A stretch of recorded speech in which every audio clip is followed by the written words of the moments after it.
Bird Squad. We're Bird here. Squad. That's the title of the song, people. We're not birds, okay? Get confused. But happy we're doing this today on a different day. Usually we're here on Friday, but we got a stacked Friday. It is a Thursday today, and a great Thursday here in Miami. We just finished a conference we were at that we told you about last time. We were at the WTE Miami, which is a World Travel Expo, and your guys here at Tangy Management had our own booth for the first time at a conference. So big shout out to Alexandra, our marketing director, we're going to call her now, because she did a great job with the booth and how everything matched, and everyone was a fan of our name tags. We even had people who wanted to buy them. So great job out there. What do you think of our first conference? It was amazing. It was amazing. And welcome everyone to Tangy Talks. It was very exciting 2 days, Steve. I couldn't think of any better people like yourself and Santiago to share that first experience with. So it was a good time. The golf putting was also a pretty good success. We had Well, one tell people, what person. is it? What do we do? Yeah, we set up a little golf putt for everyone. We gave them 3 opportunities. Anybody makes one of the putts, and they walk away with some tangy goodies. I'd say about maybe 30, 25 people tried, and one person was actually successful. So made it challenging, made it interactive, made it all part of the vibe and the feel. I was really proud of ourselves, and you missed out on one little important detail: your What is award that? ceremony, man. Yeah, that was a lot of fun. So for listeners of the other podcast that have the Hospitality Mentor has grown, and I did a challenge this summer where I visited 50 hotels in 50 days. I want to say 50 business days, but 50 days. And then we created an award ceremony that the WTE was nice enough and offered their main stage at this conference to give out the awards. And it was a lot of fun. We had 12 different categories. I got to have Victor and Santiago in the crowd. I think they were the only two there. No, we had a good crowd. I put out the energy. It was Put a out lot the of energy. fun to give out the Everybody came in. awards. And if you're interested in seeing the award categories, you can check it out at thehospitalitymentor.com. They're up there today. So a lot of fun being on stage and just You did great. interacting with the crowd and having some fun. You did great. You did great. The only thing I wish we have done now is maybe record it, sent that over onto Airbnb, and have you check out the 50 best Airbnbs or the most unique Airbnbs and pick out a couple of items that you see that are, better items, and do the same for vacation run. I think there's an opportunity there. It'll be really I think cool. so too. So vacation rental, so Airbnb, VRBO, Hopper Homes, who else? Wimstay. If you want to sponsor this and you're going to pay for travel, maybe there's something there that we can go visit. We'll We'll say start with South 30. Florida. Yeah. We'll start with South We'll Florida. start with 10 unique stays There for you go. some of the most unique places and There you why go. they're special from former hoteliers. So I think that could be a nice little hook. I think so too, man. But really proud of you, man. You really, really brought the energy, and you. I think everyone. I looked around, and everyone there had a smile in their face. Everything kind of from start to finish. You really, really outdid yourself. It was really awesome, and so cool to see, and how you categorized everything. How you had nominees. You were very interactive. The crowd was screaming out who they thought the winners were. I thought it was really cool, and I think it's another talent of yours, right? I mean, I don't know, Who knew? Oscars, maybe Oscars. Emmys. Yeah. I don't know. A host for shows. It was fun. I enjoyed doing it. Like, it's something in me. I'm not nervous on stage. I think I learned early on. Maybe this is for some of you out there. If ever get that butterflies in your stomach before you go on, I just say that's your body preparing you to do something awesome. So I always say that when I'm going on stage, and I use that energy to really kind of bring it, is what I like doing. Oh, I love it, man. And I was curiously watching you right before, so calm. You're just so ready for the moment. As soon as you got onto the stage, you kicked on, and that was impressive to watch. So it was really, really cool, man. And hopefully we can do it again. We're definitely doing it. I had so much fun that now I want to do it like big time in 2025. There you go. We're gonna sell There some you go. tables, get some people there. I think it'll be Absolutely, fun. absolutely. But But the overall, conference, it was amazing. So what was your takeaway? What did you get out of these 2 days that yeah, you were it's there with amazing for? to see the power of travel agents still and travel companies. Right, a lot of Incredible, right? people don't realize that this is still a big industry, and really for like the luxury travel, because people in that luxury tier don't have the time to spend searching for their hotel and what's the best flight and where should I go. And I learned a lot from it, because I watched a lot of these travel.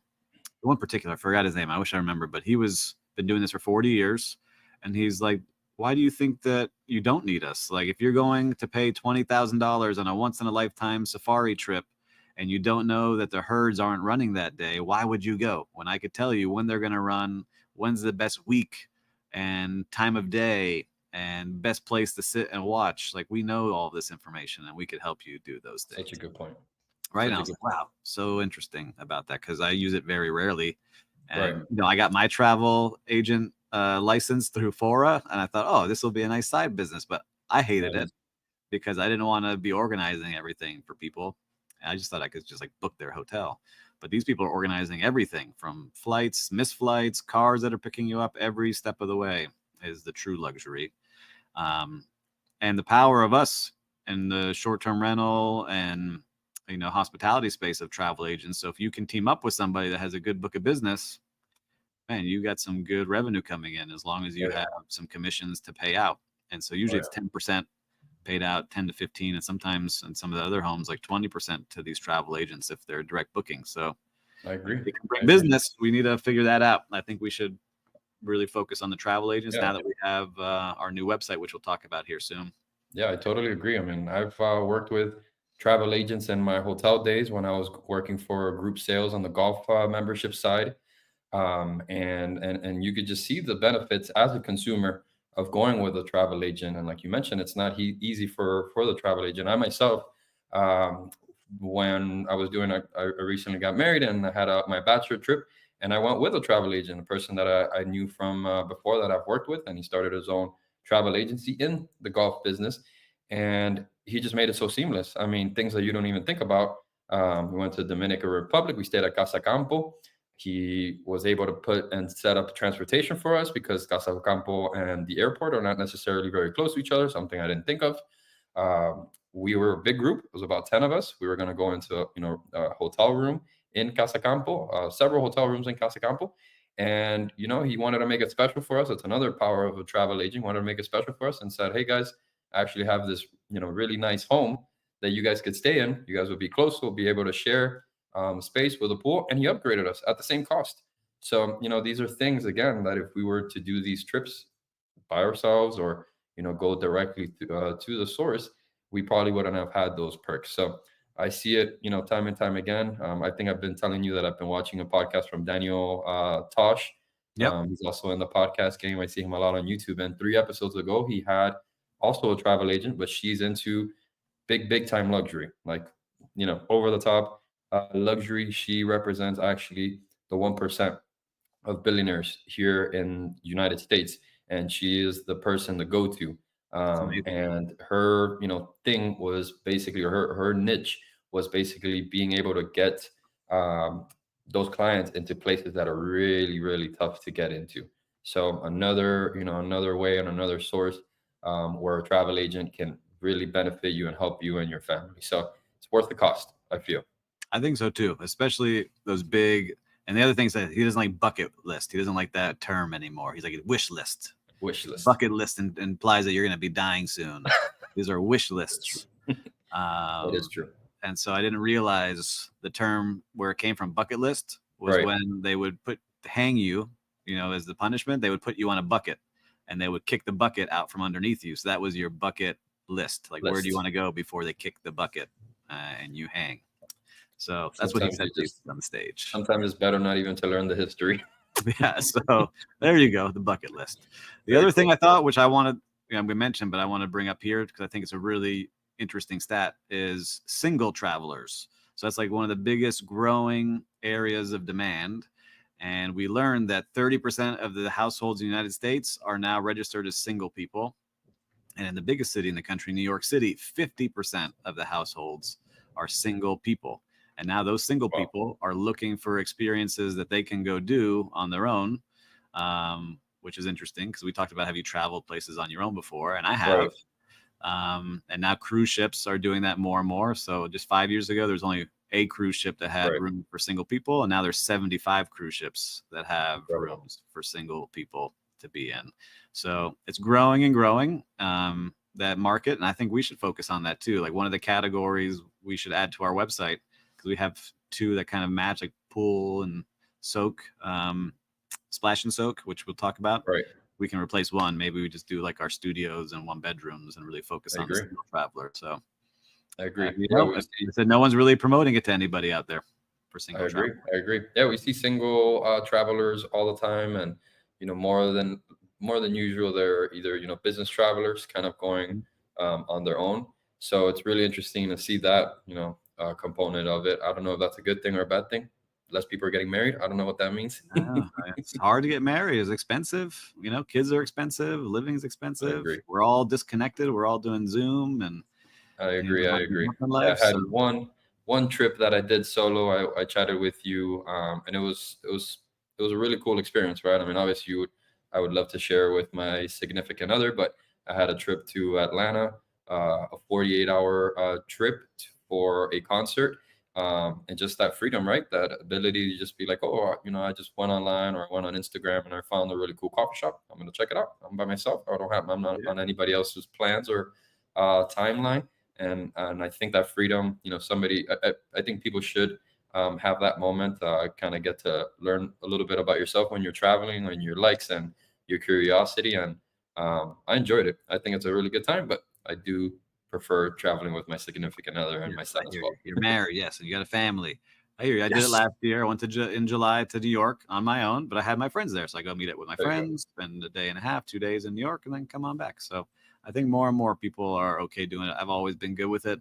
Like I don't know if you've ever been to a movie by yourself, but when I worked in No, hotels, I had the days off. Our days off were Sunday and Monday. So on Monday, Sunday, my wife Monday, or was Tuesday. working. I'm like, what am I gonna do on a Monday? And I go have a nice lunch, a glass of wine, go see a movie on my own. It was a nice little Monday there. I love it. So I I'm love used it. to it all the time. But That's it's a awesome. Well, growing area, and I think we should fish a little bit and see if we can I reel love in it. some Well, single travelers. so I'd say that conference was a success. We learned a lot. We met a lot of people. We saw a lot of unique, distinct countries, Oh yeah, looking to push their markets. Specifically, we saw a lot of Africa, Uzbekistan, uh, Costa Rica. I know you're sharing a bunch of cool yeah, little items that you collected from the Costa Rica booth. So that was yeah. really cool to see all of these Croatia, markets. all these countries. There were so many countries there, like promoting. I'm proud to promote their country. Like, come visit us. This is what we do, and here's where you should stay. And we know this person. We had, forget where was it? What was it, Nairobi, or they wanted us to manage a hotel in the middle of somewhere, and we were like, Yes, I'm gonna butcher the name. Godswana. What No, was we said the same thing. It was we thought it was Rwanda, and then we came back to the booth, and it was Wong. I'm gonna butcher their name. Wong Duan, I think Wong Duan. Oh man, Um, don't even say it it. was Yeah, it was a beautiful, beautiful area. I sat down and they had like a 8-minute hype video of their locations, and they're big into glamping now. Um, and yeah, it was just. I mean, I was like, all right, sign me up. Like, how do I travel? I did tell them that during when we were planning our honeymoon. Africa was, one of the countries that we did want to travel and was on our list, and we started researching. We saw how difficult and all the requirements, needed to travel, and I expressed that to them, and they said, that's exactly, the misconception that we're trying to, to kind of work around or inform people, and that's why we want to be here, and and just like yourself, other people think that way, and people like us, travel agents like us, and organizations like us, we can help you, help the traveler, through all those requirements, and do that, front end work. You had to get like a vaccine and all these other things, like a visa and stuff like that. So we were just like, you know what, a little bit of work. Let's just go to another country that doesn't require all of that, and that kind of steered, us away from that. But it was good to see that there is things that other people and people, travel agents and people like that can help you with. Yeah, I love it. I think it was a great conference. So congratulations to our friend Fernando Rojas from the B agency who created WTE Miami. They did a fantastic job. This was year 2, and they filled out a lot of the convention center here in Miami Beach, Good which is turnout. very hard to do. They did a great job. So we'll be back next year. hopefully they'll have us back. I think we did a There pretty you good go. job for them. I think so. But transition, we talked about it a little bit, and I want to talk about it, is we have our new website. We haven't officially announced it on all the socials. We're still working out some kinks, but we're going to show it here, right? Because this is now 6 months in the making for us, and just something that is really going to make us stand out. You want to tell them why we wanted to make a new website while I pull this up? Absolutely. So originally we have, our tangymanagement.com website that is catered to owners. And obviously we want, to influence the direct booking and make, travelers that we get from different booking channels a Tangy customer. So we also had a staywithtangy.com where you can book direct. So we had two separate, basically websites. After a lot of research, after a lot of recommendation and advice, we learned that it is actually better to merge the two. There was a really good analogy that our web developer, shout out to Ellie, shared with us. It said, hey, as a consumer, think about it. If you have a product and you want to sell it to a storefront or a retail store, I'll use Target as an example, and you have a product and you want to market or sell your product in a Target, first thing you want to do is probably go to a Target and see how they're, you know, presenting all of the items, how they're, what are they doing to be able to sell your product. So I think it's kind of like that, right? Consumers or owners want to see how you're going to market their property, want to see how you're going to promote their property. So having everything as a one-stop shop, I think will really help that. And then also for SEO purposes, right? We were spending ad dollars on two different websites when we can just put everything and focus on just one website and really help that channel grow and take a life of its own. So I'm really proud of it. Can't wait for you to show it. And I don't know if I missed anything. Yeah, I think for us it was really, and here it is. So if you're listening to us, you can come check it out on tangymgmt.com. And Beautiful. look, we invested in it because the reason was, look, we're a high-end travel hospitality management company, and we wanted our website to represent that. And so now we have our featured rentals right at the top, so you can book directly with us and know that you're going to be taken care of very well. You've got different ways to stay, so you can stay your way, whether you're looking for something cultural, a family home, pools. We were just talking about the single travelers. I think we should add that in here as well. So we're doing a little live workshop with you as we have pool homes and splash and soak. I think we can make one for single travelers. And then we've just got all the information with us. So it's kind of a dual site. I love how it flows. And I think for all of you out there, you can stay with us now. You can get to know us. You can list with us. And then we've got destination guides. And I think just what's most unique about it is when you look to book with us now, you can see all the reviews from this home live here. So you don't have to guess like, all right, are they doing a really good job? You can actually see that we have multiple 5-star reviews.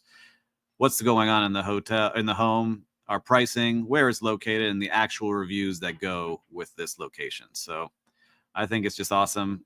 We Amazoned it, basically, the kind of vibe. So you can see little squares everywhere. We made sure, like, hey, people are used to shopping on Amazon. So let's make sure that our website represents that as well. And so, look, our brand new penthouse is already doing fantastic as well for the owners. A great deal. So make sure to come stay with us. But we invested in ourselves. We talk about this a lot. You can take the money and put it in your pocket, or you can start to work on your brand, really invest in it, get people to know us, and it pays off, just like at this conference where people knew us from the brand that we're building. Exactly. Fuel the fire. Fuel the fire. Less and less people saying, less and less people saying Tangy. More and more people saying Tangy now, right? So it's paying off. It's just informing others. But yeah, really proud of that website. Like you said, it took us 6 months, a lot of research, a lot of design and time taking into this website. So I'm really happy with how it came out, and now we can share with the world. Like you said, it has a lot of little kinks that we're still working out. But I think we have a really good bones for what we envisioned and what we want, and I think it could only get better from there. And we keep reinvesting in Tangy and fueling the fire, and I think we have a uniqueness to us where all the branding really kind of comes together with what we're doing. So I'm excited with all the other projects that we have going on. I know. I'm looking at this. I'm like, all right, I could tweak this already on the big screen, but I love it. It's a big upgrade. and just something proud for us. And so if you're out there, start thinking about that, because we weren't big on the direct bookings for a while because we're getting so many things from the OTAs, but it Right. makes a difference, especially if you're looking to grow. I see the value in it. Our direct bookings will now start to take off once we launch this. And like Victor said, when you're pitching owners of homes, they want to see like what other homes you have, right? And now they can actually search and see like, all right, they do have quality homes. They do have good actual real life reviews, not the fake review that's like copy and pasted that people make up on their websites. So that's what I like to see. And I'm excited to put this out to the world. I think probably first week of November, we should announce it and put it out there and launch it with our email campaign that we've signed up now. Yep. So we've got a lot going on marketing wise, and maybe we can talk about that. So marketing, we had investment in this website. So we work with Ellie over at the Hudson Creative Studio that specializes in this. So they're very good at what they do. Our email marketing was not great. It was kind of Mhm. hodgepodge. So from another conference, we're going to start working with Switchback for Right. emails. And Exciting. Switchback is a company that specializes in custom emails that link back to your website. So for guests that have stayed or for owners that you work with. So you can grow your business on both sides. And the other marketing is this, right? We're doing the conferences, we're doing the podcasts, we're doing social media posts. Like we are doing everything that needs to happen. And it takes a lot of work, but you start seeing it pay off, especially when you have competition that is trying to come and take your business from you. You need everything you got to show them why you're the experts. Exactly. Yeah. Well said, Steve. I mean, a lot of people behind the scenes, right? We didn't come from a marketing or a software background, so a lot of it is new to us, and we've been learning, Mhm. as we go. So now we have a really good team and a solid foundation for us to continue marketing, the company ourselves, what we're doing, the uniqueness of it, Yep. and it takes up a lot of work, a lot of hard work. But yeah, before we were collecting all this data, right? We're collecting every single guest's email, phone number, and I don't think once in a six We, month we didn't Mailchimp. maximize it. Yeah. Exactly. So I think it's like everything we're doing, it's time to take it to the next level, and thankfully we're on the opportunity to be able to do that. So any viewers or any listeners, if you have submitted a form and we have your email, my apologies in advance, but you will be receiving some good marketing No, not probably. Be promotion. excited. You're going to see some cool things personalized to you. Good. What's going Some to be. discounts that we're going to offer, a lot of fun things we're doing, some added value services that you'll be able to see. So if you're, a past guest, a past client of ours, or a person that's viewing it, I think you'll be able to take out, a lot of good value in receiving some information about Tangy and what we got going on.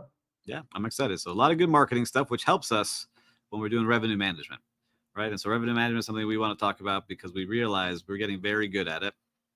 And, we talk to owners that are coming to us that are getting, for listeners out there, if you're new to this, occupancy and rate is what's really the stats that matter for your home.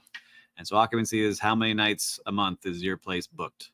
Now, some people say they want to be sold out every single month, but if you're sold out, you're too cheap, right? Right. That means, of course, you were a good value, you sold out, and you didn't maximize on the money that you're able to get. Now, we would love to be everyone about 80% occupancy, but we're very good at getting to 70 and getting high rates. And we made a lot of changes this year to where now we're actually making way more per property than we were last year, even though the visitors are down and there's more competition. So we're doing this well, and we're doing it in multiple markets. So it's not just, oh, you're only doing it in Miami. No, we're doing it in multiple South Florida cities. We're in Georgia, we're in South Carolina, we're in North Carolina. And I'll give some tips that I've learned here going on. Please. But for you, what are you seeing as the difference of why you should price things correctly every day? Yeah, I mean, you said it there. It's really trying to find the sweet spot, right? That's the whole challenge. Is we're looking at, obviously our markets, we're looking at demand, we're looking at events. Obviously all that is very basic, but we take it a step ahead and we're looking, at other hotels, and we're forecasting, or we're out in the future. I think, our friend Ben Wolf kind of said it. If you're not, looking out 4 or 5 months and in the summer already preparing for, the winter, then you're doing it wrong. And I think that's the challenge that I think a lot of people face. But another big takeaway is we started seeing and noticing that, having a lot of opportunity as far as different booking channels, not only just relying on two or three, but now we're at almost seven booking channels that we are listing all of our properties in. And we're dabbling in, midterm stay booking channels. We're dabbling in channels that, cater to European market or other markets. And that's really the name of the game, and is seeing our eyes on the on your property and converting these. So it's not easy. It's a challenge. Right? We just spoke. I just spoke yesterday with someone again in Africa that has her own properties, and this is the part that she finds challenging, and came to us for help, and we could possibly, turn that into a client, into a customer, and help her out. And I really think we could. I don't know if you're ready to try to start marketing or revenue generating in Africa, but that Just could data. be The something really data. interesting. That's it. Yeah, look, it comes down to, I say, three things we Please, take away. I like putting it in let's do it. snippets here, right? So for the revenue, yes, it's a lot that you have to go into, but the three things to start with is one, know your competition. So whether you're starting out or you've been doing this for a while, know who you're competing with and know Right, that comp set. We call it the comp set. What are they doing? What do their places look like? And how are they pricing things compared to you? And there are tools out there that you can see what their occupancy rate is. So, like, all right, you might see that, oh, they're charging $600 a night for their place, but they're only at 10% occupancy, which means they priced too high, right? Versus somebody else who's at the $400 rate and they're at 75% occupancy. They found that sweet spot. So you want to look around and see who you compete with. And homes are a little bit different than hotels because every home has a unique look and vibe. And so, like, we have some clients that come to us like, well, I see my neighbors at $800 a night. But yeah, because they invested in their property and they have great amenities and great furniture and things are new and their kitchen looks great. And yours looks like trash and you're not going to get that. Right. So you need to know your competition is number one. Number two is you need to understand that there is minimum rates that you want to have and then your base rate. And so minimum rate is the bottom rate you would take. It's almost as if you were going to just break even to cover costs right, of your home, which you need certain times of the year. And of then a course, rate of, we call the base rate, where you put, which is like the standard for that home, where it needs right, to be, the correct right, price. And then hopefully you're using tools that are out there. We use Beyond Pricing, but there's others out there that will help you with the demand because it'll flex that right. price up and down based off of these rates that they're giving you. But you have to change them often. You cannot just set it one time and forget it for the rest of the year. Mhm. You need to be changing it. We change it daily. We're always looking at it. We're changing things daily, just to kind of, we think that it works and people say it works, that the algorithm for the booking channels like seeing rate changes consistently. Right, So we do it and we're doing it a lot more this year and it seems to be working. So we're doing that. And then a lot of people, certain markets, the third thing is your calendar rules. So certain markets, I get it. You can't rent for less than 7 days or you can't rent for less than a month. So you have to have those calendar rules in place. But for everybody else, think about it, a hotel. They're only blocking it for New Year's usually, or some like big time special events where you have to have a 2 or 3 night minimum to book a hotel. Think right, of yours as the same way. We put a 2 night minimum on the weekends, but Monday, Tuesday, Wednesday, Thursday, we'll take one nighters all the time, and it seems to be paying off. And our cancellation is flexible. So I know that scares people, but we give more flexibility. We actually get more reservations. So we're getting more reservations than we've ever got when we went to fully flexible bookings on all the sites. So those exactly. are 3 things I got for you. Know your comp set. Number one, know how to price things with minimums and base It's prices. great. Hmm. And third, understand the calendar flexibility and how that will drive business for you. So I what do you love it. think? I think I that love it. helps. I love it. Yeah. I mean, we've been in so many conferences, and one comes to mind as you're saying that, specifically in an Airbnb one we were sitting on, and the first things that came out of the person that was presenting, and it stuck with me, and it was, flexibility is your best ability, right? And that kind of stuck with me, and it just makes so much sense. And you're probably listening to this, and you're like, okay, like, how would I know how this would work with my properties? I don't know. I hear your suggestion, but what can I do? We grabbed 5 properties and we tested it out on those 5 properties before, we launched it all to all of our properties. Take your 5 properties that are hurting, are probably generating the least, and you have very little to lose, right? I mean, just test it out, try it for a month, set those listings and test it out. That's what Mhm. we did with the one nighters, was we were firm believers of 3 night minimums, because we don't want the 2 or 1 nighter, 2 nighters that'll block out the weekend, and then the one nighters that will throw massive parties. And that hasn't been the case, right? I mean, we've had one nighters that help fill up our gap nights, which have been a huge help, and that's what has also increased our occupancy. And then as well, as for the flexibility, we're also strict cancellation policy. What do you mean if we get a cancellation 2 days prior to check-in, we're going to lose that reservation? We're going to be And what we've seen more and more is that there's actually more opportunities, more reservations, more inquiries, because you have that flexibility instead of having a strict cancellation policy. There's guests that are hitting that filter button and clicking on to the flexible cancellation policy, and a lot of properties are disappearing. And if that's one of your properties, you're missing a big opportunity. So I love that we're talking about this and chatting about this, because it's something that I think people need to hear more and more. And I'm always advocating this to all of our owners, because they're also have that mentality as well, and you just have to coach them through and just tell them, hey, we're doing this for all of our properties. It's working. Trust the process. Trust. The professionals that have been doing this for some time, and just give it an opportunity. If it doesn't work in a month, we could always just switch it back on with a flip of I a agree. button. So Great advice. I think for everyone out there, look, it sounds a little difficult, especially if you haven't done it. right. We've been at this for 6 years, right? So we know what we're doing. So if you have any questions, we're always happy to answer questions. You can always shoot us a message on the brand new website that you want to check out, or you can shoot us a message on LinkedIn. You can find us there. We're always happy to answer questions that you've got. But look, this wraps up this week's show. It flew by. We're Incredible. over our 30-minute mark. We went to 33 because we want to give extra value to you listeners and watchers out there. That's it. But as always, if you found some value in today's podcast, make sure to send it to somebody. You never know how it might help them. If you enjoyed it, make sure to subscribe. And as always, we'll see you next week. Right, Victor? Exactly. All right, everyone. Have an awesome rest of the day.